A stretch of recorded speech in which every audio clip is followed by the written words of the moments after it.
Hello दोस्तों, कैसे हैं आप सभी? होप सो आप सभी अच्छे होंगे। दोस्तों, सबसे पहले तो आप सभी को नमस्कार, आदाब, सत श्री अकाल एंड वेलकम करता हूं आप सभी का फ्यूचर सर पे गेट्स नॉलेज वाइडर। दोस्तों, आज हम लोग एग्जेम्प्टेड इनकम इनके बारे में हम लोग डिस्कस करेंगे। ये हमारा एक टॉपिक है फर्स्ट यूनिट का ही, और ये लास्ट टॉपिक है एग्जेम्प्टेड इनकम। और इसके हो सकते हैं माइट भी एक और वीडियो इसका है, जिसमें कि हम लोग इसके आगे के मतलब इसी टॉपिक के कुछ सब टॉपिक्स हैं। टोटल 3 सब टॉपिक्स हैं। इसमें हम लोग एक सब टॉपिक क्लियर करेंगे और इसके नेक्स्ट वीडियो में हम लोग 2 सब टॉपिक क्लियर करेंगे, और उसके बाद फर्स्ट यूनिट आपके इनकम टैक्स का कंप्लीट हो जाएगा। ठीक है, तो चलिए दोस्तों, बिना देर के वीडियो को स्टार्ट करते हैं। ठीक है, सो आपका जो पहला टॉपिक इसमें आता है वो आता है, इसका चैप्टर का नाम ही that is your exempted income. ये क्या होता है बेसिकली?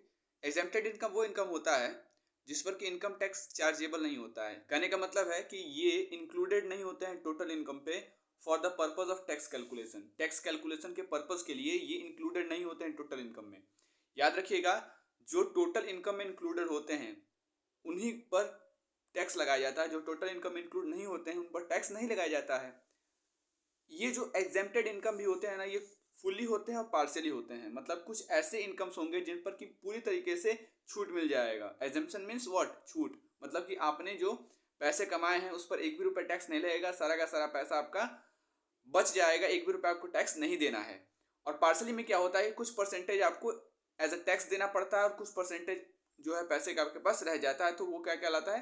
Partial exemptions. ठीक है, कुछ पर छूट मिल जाता है और कुछ आपको देना पड़ता है। ठीक है, तो ये बेसिकली आपका एग्जेम्प्टेड इनकम का कॉन्सेप्ट होता है कि पार्शियल भी एग्जेम्पशन हो सकता है और फुली भी हो सकता है। यानी कि पूरी तरीके से भी छूट मिल सकता है या फिर हल्का सा छूट मिलेगा, ज़्यादा नहीं। एक बात और याद रखिएगा, जिसका डिडक्शन हो गया है, जिन इनकम्स का डिडक्शन हो जाता है, उन इनकम्स को हम लोग एग्जेम्प्टेड इनकम इंक्लूड नहीं करते हैं। यानी जो 80C से लेकर 80U के बीच में डिडक्शंस हुए हैं, उन डिडक्शंस में जो इनकम आ चुके हैं, उन इनकम को दोबारा हम लोग एग्जेम्प्टेड इनकम में नहीं ला सकते हैं। याद रखिएगा ये बात। एग्जेम्प्टेड इनकम वो इनकम होता है जिस पर कि आपका इनकम टैक्स चार्जेबल नहीं होता है। दैट इज इनको हम लोग टोटल इनकम में इंक्लूड नहीं करते हैं टैक्स कैलकुलेशन के पर्पज के लिए। टैक्सेबल इनकम चार्जेबल होता है टैक्स इनकम टैक्स लॉ के अंडर में। इसको हम लोग 3 कैटेगरीज में क्लासिफाई कर सकते हैं under section 10 of income tax act. पहला होता है फॉर ऑल एसएससी, दूसरा होता है फॉर एम्प्लॉयज और तीसरा होता है फॉर इंस्टीट्यूशंस। तो फॉर ऑल एसएससी याद रखिएगा, जब भी मैं एसएसएस की बात करूंगा तो उसमें आपके एम्प्लॉयज और इंस्टीट्यूशंस नहीं आएंगे, वो अलग से टॉपिक है। शुरुआत में आपको मैंने बता दिया, यहाँ पे देख लीजिए। For all assessees and for all employees और फॉर इंस्टीट्यूशन, ये जो 3 पॉइंट्स मैंने लिखे हैं ना लास्ट के, उसमें फॉर ऑल एसएससीज लिखा है, फॉर ऑल एम्प्लॉयज लिखा है और फॉर इंस्टीट्यूशंस लिखा है। तो आपके इंस्टीट्यूशंस और एम्प्लॉयज वो एसएससीज में नहीं आएंगे। ठीक है, तो पहला एग्जेम्पशन जो आता है वो आता है agriculture income, section 2 subsection 1। Agriculture income जो होता है from the land situated in India is fully exempted from income tax. वो एग्रीकल्चर इनकम जो कि हमें उस लैंड से मिल रहा है, उस भूमि के टुकड़े से मिल रहा है, वो भूमि का टुकड़ा या वो लैंड जो कि सिचुएटेड है भारत में, वो पूरी तरीके से इनकम टैक्स से या उस पर इनकम टैक्स चार्ज नहीं किया जाता है। तो ये बताओ भाई कि अगर मान लेते हैं कि वो जो लैंड है वो बाहर स्टैब्लिश्ड है, मतलब यूएस से मान लो, और उससे जो इनकम होगा हमें, क्या वो एग्जेम्प्टेड रहेगा इनकम टैक्स से? बिल्कुल नहीं, उस पर आपको इनकम टैक्स देना पड़ेगा। वो as a foreign income count किया जाएगा और फॉरेन इनकम पे आपको इनकम टैक्स देना पड़ेगा। ठीक है, यानी कि एक तरीके से उस पर आपको इनकम देना पड़ेगा, वो इनकम जो कि आपको उस लैंड से मिल रहा है जो कि आपका बाहर स्टैब्लिश है। भारत में स्टैब्लिश होना इसका नेसेसरी कंडीशन है।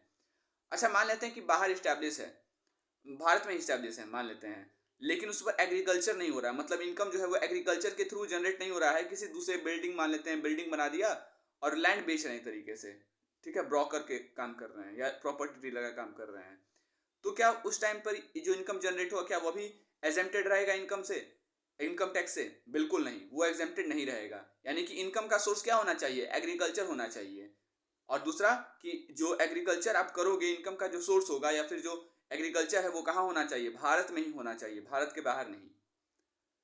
सम receive by member from Hindu undivided family, section 2 subsection section 10 subsection 2। कोई भी सम अगर रिसीव करता है मेंबर, ध्यान दीजिएगा, कोई भी अमाउंट अगर या फिर एज अ सैलरी मान लेते हैं, मेंबर अगर हिंदू अनडिवाइडेड फैमिली का रिसीव करता है डिवीजन के टाइम पर, तो वो भी टैक्स फ्री रहता है। कहने का मतलब है कर्ता क्योंकि कर्ता जो है, आपको भी पता है कि कर्ता जो है, इससे पहले मैंने बताया, इसके प्रीवियस वीडियो में मैंने बताया था कि एजेम्पशन नहीं रहता है भाई, तो कर्ता को भी पेमेंट करना पड़ता है, इनकम टैक्स देना पड़ता है। तो एक बार जब इनकम टैक्स दे चुका है कर्ता, तो दोबारा उसके मेंबर्स को इनकम टैक्स देने की आवश्यकता नहीं रहती है। इसी वजह से जो मेंबर्स रहते हैं हिंदू अनडिवाइडेड फैमिली के, वो इनकम टैक्स से एजेम्प्टेड रहते हैं, या फिर उनके द्वारा जो अर्निंग किया जाएगा उस पर इनकम टैक्स नहीं लगेगा, या फिर यूँ कहें तो उनके द्वारा जो इनकम अर्न किया जाएगा उस पर इनकम टैक्स नहीं लगेगा। क्यों नहीं लगेगा? क्योंकि कर्ता जो उसका मुखिया है, उसको उसने पहले ही इनकम टैक्स दे दिया है, एज अ ऑर्डिनरी रेजिडेंट या फिर as a not ordinary resident, या फिर, ठीक है, तो इस तरीके से उसने टैक्स दे दिया है, या फिर एज अ नॉन रेजिडेंट। तीसरा है share of income of partner in firm. जिस तरीके से आपने ऊपर पढ़ा था, अभी देखा किसके बारे में, receive by member from Hindu undivided family. तो वैसे जैसे मेंबर होते हैं हिंदू अनडिवाइडेड फैमिली के, वैसे ही पार्टनरशिप फर्म के क्या होते हैं, पार्टनर्स होते हैं। तो जो भी पार्टनर्स का इनकम होगा उसके शेयर पे भी किसी भी तरह का, किसी भी प्रकार का इनकम टैक्स नहीं रहेगा। कहने का मतलब है कि वह भी एक तरीके से इनकम टैक्स से क्या रहेगा, एग्जेम्प्टेड रहेगा, यानी ये भी तरह का एग्जेम्प्टेड इनकम ही है। चौथा आता है interest on money standing to the credit of individual in his NRE account. ये क्या होता है, नॉन रेजिडेंट एक्सटर्नल अकाउंट। ठीक है, ये बेसिकली क्या होता है, नॉन रेजिडेंट एक्सटर्नल अकाउंट। कह रहा है कि अगर कोई बंदा पैसा लगाया है, या फिर उसका पैसा है एनआरई अकाउंट में, वो हमारे देश का नॉन रेजिडेंट है, यानी कि रेजिडेंट नहीं है, ऑर्डिनरी रेजिडेंट नहीं है, और ना ही नॉट ऑर्डिनरी रेजिडेंट है, वो कुल मिला के नॉन रेजिडेंट है। बात समझ में आ रहा है? नॉन रेजिडेंट है, कोई भी कंडीशन फुलफिल नहीं कर रहा है, या फिर बेसिक कंडीशन फुलफिल नहीं कर रहा है और एडिशनल कंडीशन फुलफिल कर रहा है। इट मीन्स कि वो नॉन रेजिडेंट है। तो उसके द्वारा जो अकाउंट भारत में खोला गया है, उसके द्वारा कंट्री में जो अकाउंट खोला गया है, उसमें अगर वो जो इंटरेस्ट कमाता है, और तो वो भी इंटरेस्ट एक तरीके से क्या रहेगा, एग्जेम्प्टेड रहेगा। वह भी इंटरेस्ट का अमाउंट क्या रहेगा, टैक्स से, इनकम टैक्स से एग्जेम्प्टेड रहेगा। मान लेते हैं कि नॉन रेजिडेंट है और भारत से बाहर रहता है, नॉन रेजिडेंट है, और उसने एनआरई अकाउंट खुलाया है भारत में, और उसके द्वारा इंटरेस्ट अर्न किया गया है, तो क्या वो इंटरेस्ट एग्जेम्प्टेड रहेगा इनकम से? बिल्कुल रहेगा। एनआरई है, क्योंकि नॉन रेजिडेंट है, रेजिडेंट नहीं बोल रहा है यहाँ पे, नॉन रेजिडेंट एक्सटर्नल अकाउंट। ठीक है, तो ये कंडीशन है। दो कंडीशन इसके लिए भी होना चाहिए। पहला कि वो बंदा या फिर वो इंडिविजुअल एनआरई होना चाहिए, मतलब कि नॉन एनआर होना चाहिए, कहने का मतलब नॉन रेजिडेंट होना चाहिए। और दूसरा कि उसके द्वारा जो एनआरई अकाउंट आया हो वो किसके अप्रूवल पे आया हो, आरबीआई के अप्रूवल पे आया हो, मतलब कि आरबीआई के थ्रू उसने एनआरई अकाउंट खुलवाया हो, इस बात का अप्रूवल उसके पास होना चाहिए। तो ये दो कंडीशन फुलफिल होने चाहिए, तभी जाके उसको इस इनकम पर एग्जेम्पशन मिलेगा, या फिर इस इनकम पर जो उसका इनकम टैक्स है वो नहीं लगेगा। कौन सा इनकम? इंटरेस्ट अर्निंग का जो इनकम है, किसका? नॉन रेजिडेंट का। पांचवा पॉइंट आता है रॉयल्टी इनकम या फिर फीस। किस लिए? टेक्निकल सर्विसेज के लिए, जो कि रिसीव हुआ है नेशनल टेक्निकल रिसर्च ऑर्गेनाइजेशन से, section 10 sub section CD 6D।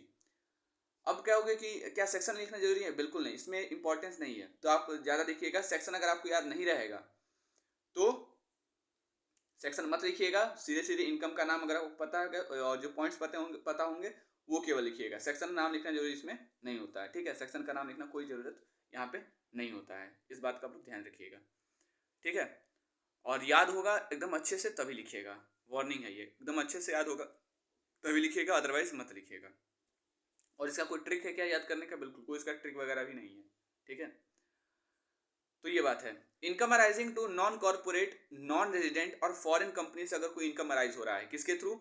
Royalty के थ्रू, या फिर फीस के फॉर्म में रिसीव हो रहा है, टेक्निकल सर्विसेज प्रोवाइड करने पर भारत के अंदर या भारत के बाहर, to the NTRO means national technical research organisation, तो उस रॉयल्टी या उस फीस पर भी आपका एग्जेम्पशन रहता है। कहने का मतलब अगर कोई बंदा अपना टेक्निकल सर्विसेज दे रहा है किसी नेशनल टेक्निकल रिसर्च ऑर्गेनाइजेशन को, और नेशनल टेक्निकल रिसर्च ऑर्गेनाइजेशन को वो देता है, और उससे जो उसको रॉयल्टी इनकम मिलता है या फीस मिलता है उसके टेक्निकल सर्विसेज के लिए, वह भी क्या रहता है? एग्जेम्प्टेड रहता है। किससे?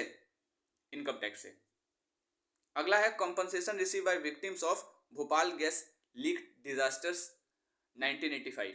1985 में हुआ था, यहाँ पे 1985 अब ऐड कर लीजिएगा। तो 1985 में एक बिल पारित हुआ था, उसके तहत ये बात था कि मान लेते हैं कि 80C से 80U के बीच में इनको डिडक्शन मिल गया है, तो क्या इनको ये फायदा मिलेगा? लाभ इनको ये नहीं मिलेगा, क्योंकि डिडक्शन हो गया। और यही पॉइंट नहीं, किसी पॉइंट में अगर किसी को मिल चुका है 80C से 80U के बीच में डिडक्शंस, तो वो इन सारी चीज़ों के लिए क्या नहीं होगा?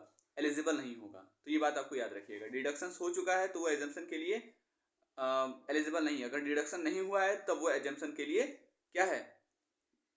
एलिजिबल है। एग्जाम्पशन के लिए एलिजिबल तभी होगा जब उसका डिडक्शन नहीं हुआ होगा, अदरवाइज वो एलिजिबल नहीं रहेगा। ठीक है, अगर उसका डिडक्शन पहले से हो चुका है तो वो एग्जाम्पशन के लिए एलिजिबल नहीं रहेगा। तो compensation receive by victims of Bhopal gas leak disaster, यानी कि जो भोपाल गैस लीक डिजास्टर के जो भी विक्टिम्स थे उनके द्वारा जो कंपनसेशन मिला है, उस कंपनसेशन पे या उनको जो कंपनसेशन मिला है उस कंपनसेशन में भी किसी भी प्रकार का आपका इनकम टैक्स नहीं लगता है। ठीक है, अगली बात, कंपनसेशन ऑफ डिजास्टर। मान लेते हैं कोई डिजास्टर आया, उस डिजास्टर से आपको कुछ पैसे मिले हैं, तो क्या उस पर कोई इनकम टैक्स लगेगा? बिल्कुल नहीं। अगर आपदा वगैरह वगैरह पर अगर आपको कंपनसेशन मिलता है तो क्या उस पर इनकम टैक्स लगेगा? बिल्कुल नहीं लगेगा। सम रिसीव फ्रॉम लाइफ इंश्योरेंस, अब ये थोड़ा सा पॉइंट इंपॉर्टेंट है। ठीक है, बहुत ही ज़्यादा इंपॉर्टेंट है, इसको थोड़ा सा ध्यान दीजिएगा। लाइफ इंश्योरेंस से हमें जो सम रिसीव हुआ, कोई भी सम अगर रिसीव होता है लाइफ इंश्योरेंस कॉर्पोरेशन से मैच्योरिटी के रूप में ऑफ इंश्योरेंस पॉलिसी, वो पूरी तरीके से एग्जेम्प्टेड रहता है टैक्स से। इवन जो बोनस रहता है ना, वही पूरी तरीके से एग्जेम्प्टेड रहता है। लेकिन कीमैन इंश्योरेंस पॉलिसी के अंडर में कोई अगर अपने आप को क्या कराया है, रजिस्टर कराया है, तो वो एग्जेम्प्टेड नहीं रहेगा। और एक बात और कि अगर किसी भी बंदे का, किसी भी आदमी का डेथ होगा और उस पर अगर उसको लाइफ इंश्योरेंस मिलता है, लाइफ इंश्योरेंस का अमाउंट मिलता है, प्रीमियम मिलता है, तो क्या उस पर कोई एग्जेम्पशन नहीं रहेगा? बिल्कुल एग्जेम्पशन उस पर रहेगा, उसको भी टैक्स से छूट मिला रहेगा।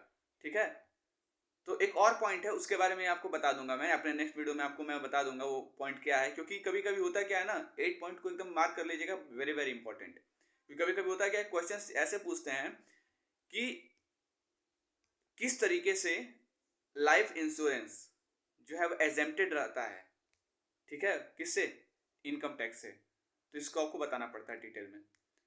उसके बाद payment from Sukanya Samriddhi account. Payment from Sukanya Samriddhi account ये बोलता है कि सुकन्या समृद्धि अकाउंट अगर किसी का खुला हुआ है, 2014 में ही आया था ये सुकन्या समृद्धि अकाउंट।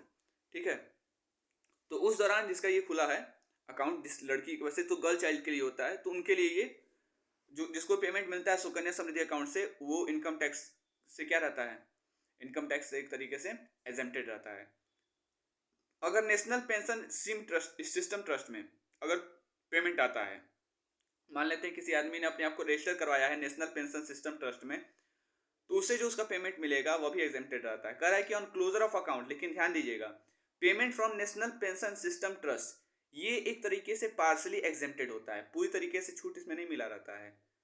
कह रहा है कि on closure of account for his, या फिर मान लेते हैं कि वो अपना पेंशन स्कीम से नाम हटा देता है या फिर क्लोज कर देता है अपना अकाउंट, तो up to 60% of total amount payable to him, तो जो टोटल अमाउंट जो उसको पेबल किया गया, उसको पे किया गया है, उसका केवल 60% जो रहेगा वहीं तक उसको छूट मिलेगा। बाकी जो 40% रहेंगे उस पर उसको छूट नहीं मिलेगा। उस 40% पर उसको जो भी इनकम टैक्स का चार्ज चल रहा है उसको पे करना पड़ेगा। ठीक है, जो भी इनकम टैक्स का चार्ज उस दौरान चल रहा है उसको पे करना पड़ेगा रिमेनिंग 40% पर।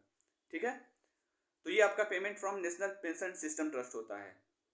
Partial withdrawal from national pension system trust होता क्या है कि अगर कोई पूरी तरीके से, ऊपर वाले केस में क्या था, नेशनल पेंशन सिस्टम ट्रस्ट का जो पेमेंट था, इसमें आप पूरी तरीके से लमसम अमाउंट में क्या कर रहे हो, अपना पैसा निकाल ले रहे हो, और उस पर आपको टैक्स 60%, जो अप टू 60% ही आपको क्या मिल रहा है, एग्जेम्प्ट किया जा रहा है, छूट दिया जा रहा है। लेकिन अगर आप उसको पार्सली निकालते हो, पार्सली करने का मतलब है ज़्यादा अमाउंट नहीं, 2 लाख मान लेते हैं, आपने निकाला 80,000, तो partial withdrawal from national pension system trust में क्या होता है कि अप टू 25%, जो अमाउंट ऑफ कंट्रीब्यूशन है उसका 25% ही केवल क्या होगा, उसको छूट दिया जाएगा। केवल 25% का ही छूट दिया जाएगा of amount of contribution made by him shall be exempt.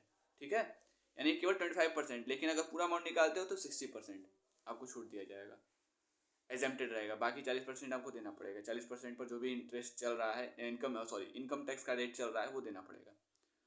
ठीक है, तो ये आपका दोनों ही 10 पॉइंट भी और 11 पॉइंट भी, दोनों ही आपके क्या थे, पार्शियल एग्जेम्पशंस के पॉइंट्स थे। अगला है interest of different types, section 2 subsection 15। एक minute, section 2 subsection 15, interest and premium on redemption of notified securities, bonds और सर्टिफिकेट, इन सब पे भी जो इंटरेस्ट अगर आपको मिलता है तो वो सारे के सारे इंटरेस्ट आपके एजेम्प्टेड रहते हैं फ्रॉम इनकम टैक्स। जैसे कि national defence gold bond 1980, special bearer bond 1991। तो ऐसे करते करते पीओ सेविंग बैंक अकाउंट इसका लास्ट पॉइंट है। ये पांचों जो होते हैं, अगर इनसे अगर आपको इन तरह के सिक्योरिटीज अगर आपको इंटरेस्ट मिलता है तो वो भी एजेम्प्टेड रहते हैं फ्रॉम इनकम टैक्स। अगर एजुकेशनल स्कॉलरशिप मिल रहा है, अब आपकी बात आ गई, मतलब छात्रवृत्ति मिल रहा है, क्या छात्रवृत्ति पर इनकम टैक्स लगता है? बिल्कुल नहीं लगता, वो भी एग्जेम्प्टेड रहता है फ्रॉम इनकम टैक्स। अलाउंसेस, देखिए होता क्या है कि कभी कभी MPs, MLAs, MLCs, member of parliament, member of legislative council, ऐसे करके, तो इन लोग के जो अलाउंसेस, अलाउंसेस करने का मतलब है, मान लेते हैं कि वो छुट्टी ले रहे हैं, इनको बेरोजगारी जो नहीं भत्ता होता है, अलाउंसेस होता है, परक्विजिट्स होते हैं, तो इनको जो पर्क्स मिलते हैं, अलाउंसेस मिलते हैं, क्या उन अलाउंसेस पर किसी तरह का इनको टैक्स पे करना पड़ता है? जी नहीं, इनको अलाउंसेस वगैरह पे टैक्स पे नहीं करना पड़ता। मान लेते हैं ट्रैवलिंग अलाउंसेस इनको मिला है, टीए मिला है, तो टीए पे क्या कोई इस तरह की किसी भी तरीके का ये इनकम टैक्स पे करेंगे? नहीं पे करेंगे। अवार्ड्स, अवार्ड्स पर भी एग्जेम्पशन रहता है। कोई भी पेमेंट या तो वो कैश में बना हो चाहे वो काइंड में हो, अगर आपको अवार्ड मिला है, कैश में मिला हो चाहे काइंड में मिला हो, वह भी एग्जेम्प्टेड रहता है from income tax. Pension of gallantry awardee, gallantry awardee मतलब बहादुरी का, अगर बहादुरी का, वीरता का अगर किसी को पुरस्कार मिलता है, मतलब वो व्यक्ति जिनको परमवीर चक्र मिला है, महावीर चक्र मिला है, वीर चक्र मिला है, तो ऐसे गैलेंट्री अवार्ड्स के अवार्डी भी जो है उनको भी छूट मिला रहता है इनकम टैक्स से। Family pension of a member of arm forces, arm force के जो मेंबर हैं, आर्म फोर्स मतलब कि ऐसे मान लेते हैं कि death of such person has been occurred in the course of operation, मान लेते हैं कोई ऐसा व्यक्ति है जिसका मृत्यु, कोई ऐसा आर्म फोर्स में, आर्मी में आपका कोई मेंबर है, आपके घर का ही, परिवार का ही, मान लेते हैं, सपोज कर लेते हैं कि किसी का डेथ हुआ, होपफुली किसी का नहीं होगा, ऐसा नहीं बोलना चाहिए, बट एज एन एग्जाम्पल मैं बोल रहा हूँ कि अगर कोई भी पर्सन है जिसका, कोई भी एक फैमिली है जिसमें किसी कोई आर्मी में है, और मान लेते हैं उसका ऑपरेशन के दौरान, ऑपरेशन करने का मतलब है कि काम करते दौरान ही उसका डेथ हो जाता है, करने का मतलब है शहीद हो जाता है, कार्य के दौरान ही, कार्यकाल के दौरान ही उसका मृत्यु हो जाता है, मृत्यु नहीं होता है, शहीद हो जाता है, तो उस दौरान उनको छूट मिला रहता है। प्रिस्क्राइब कंडीशंस अगर सेटिस्फाई कर देते हैं तो उनको उस सारी चीज़ों से, मतलब कि इनकम टैक्स से छूट मिला रहता है। अगर उनको, उनके फैमिली को अगर उस पर पेंशन मिलता है तो उस पेंशन पर उनको 1 भी रुपए का इनकम टैक्स नहीं देना है। लेकिन कंडीशन क्या है कि उनका जो परिवार का सदस्य है वो ऑपरेशन के दौरान शहीद होना चाहिए। ये नहीं कि आए हैं घर पे छुट्टी में, कुछ हो गया दिक्कत, हार्ट का प्रॉब्लम हो गया, तो उस पर नहीं होता है। ऑपरेशन के दौरान अगर इन दिया भी है साफ साफ कि death of such person has been occurred in the course of operational duties shall be exempted provided that prescribe conditions are satisfied. अगला है annual value of one place of rulers of Indian state. One place नहीं है, palace है, यानी Indian state का आज भी देखते हो कितने सारे राजघराने हैं, तो मान लेते हैं कि अगर कोई portion of palace is let out on rent, the annual value of such portion is not exempt. मान लेते हैं कि एक बहुत बड़ा पैलेस है, अब जैसे कि एनिमल मूवी अभी देखा आपने, तो उस एनिमल मूवी में जो घर का सीन आपको मिल रहा था वो सैफ अली खान, सैफ अली खान जो है उनका घर था, पटौड़ी पटौड़ी पटौड़ी, हाँ, तो उनके, उनका घर था वो, पैलेस था, मतलब कि राजघराना कहते हैं, पैलेस कहते हैं, राजमहल कहते हैं, ठीक है, तो उनका वो पैलेस था। तो उन्होंने क्या किया, एक तरीके से एनिमल मूवी में उसको रेंट पर दे दिया, तो क्या वो एग्जेम्प्टेड रहता है इनकम टैक्स से? बिल्कुल नहीं रहेगा, क्योंकि वो उसके थ्रू क्या कर रहे हैं, इनकम अर्न कर रहे हैं। और मान लेते हैं ऐसे कोई राजघराना है जिसके अंदर किसी को जाने की एंट्री नहीं मिलती है, कोई भी, मतलब कि वो एकदम मतलब आलिशान है एक तरीके से, तो वो जो पोर्शन ऑफ पैलेस होता है जिसको गारंटी पर रखा नहीं गया रहता है, केवल एक पैलेस, बहुत सारे पैलेस है लेकिन केवल एक पैलेस पर छूट मिलता है, बहुत सारे पैलेस है तो क्या सब पर छूट मिलेगा? नहीं, केवल एक पर। इनकम ऑफ एसटी कह रहा है कि अगर जितने भी एसटीज हैं उनके इनकम पर भी छूट रहता है। कहने का मतलब है जो भी लोग ट्राइबल एरिया में रहते हैं, या फिर मान लेते हैं कि अरुणाचल प्रदेश में रहते हैं, मणिपुर में रहते हैं, मिजोरम में रहते हैं, नागालैंड में रहते हैं, त्रिपुरा के हैं, सिक्किम के हैं, या लद्दाख रीजन के हैं, तो यहाँ पे जितने भी ट्राइबल्स रहते हैं, आदिवासी रहते हैं, उनके द्वारा कमाया गया जो इनकम होता है उस पर भी एग्जेम्पशन रहता है इनकम टैक्स का।